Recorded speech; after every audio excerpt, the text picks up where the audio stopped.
general, or horticulture in general, was going automated as much as possible. You remove the human factor, and anyone who's ever managed a business of any size or shape will tell you that the people part of it is the most frustrating part of it in general times.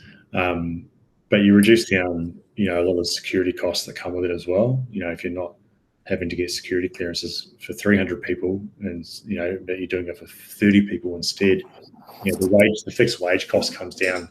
And at the moment, it seems to be within the cannabis and horticultural industry in general, it's a race to see who can manufacture their product for the most cost-effective price.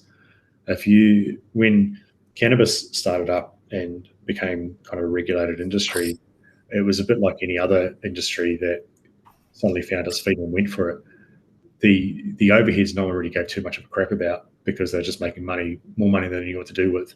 And so it was just like grow, build, and don't even think too hard about it, because we're just going to grow like crazy. I remember in New Zealand, there was one phone provider, kind of like Telstra in Australia, but there was Telecom in New Zealand. And then Vodafone launched and became the other alternative for getting mobile phones. And there was queues outside every Vodafone shop in the head office. There was queues for weeks and weeks and weeks of people just wanting to get rid of the Telecom phone and get Vodafone.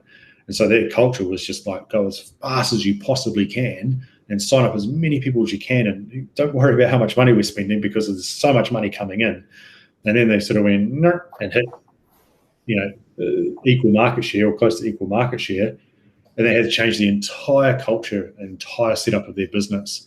And go, well, hang on a second, we can't keep spending money like this, because we're going to run out real quick. We're not signing up new customers at a rate of knots. We need to completely change the culture and the way that we do things. And I think I'm seeing that now with the cannabis industry. There's a lot of people still in the old way of thinking that, I'm just going to build something and grow it and make plenty of cash out of it. So hang on a second, the cost, or the sale price, is coming down now. It is a commodity after all. And with a commodity, like any commodity, it's a race for efficiency. You've only got to look at gold mining, for example, in Australia. He's mining again, but there's certain mines that aren't profitable if the price falls below $1,600. They literally have to go slow. They can't close it down, because of it invokes a whole bunch of contingent liabilities around environmental reparation. But they have to go to a minimum. But it's not worth it for them to pull it out of the ground unless they're getting at least $1,600 from it, unless they can drive more efficiencies. And so for a lot of them, mining is just like horticulture in some respects. You're pulling value out of the land, and if you can do it for $200 a kilo and sell it for 300, happy days. But if you're doing it for $100 a kilo and selling it for 300, even happier days. But when the price drops, the ones at $200 a kilo are stuffed. Now, cannabis, I think, is a bit like that, because people have been making money, but now, as you know, there's a bunch of them that aren't making money because they just can't make it cheap enough. Super interesting time for the industry in general because of exactly that.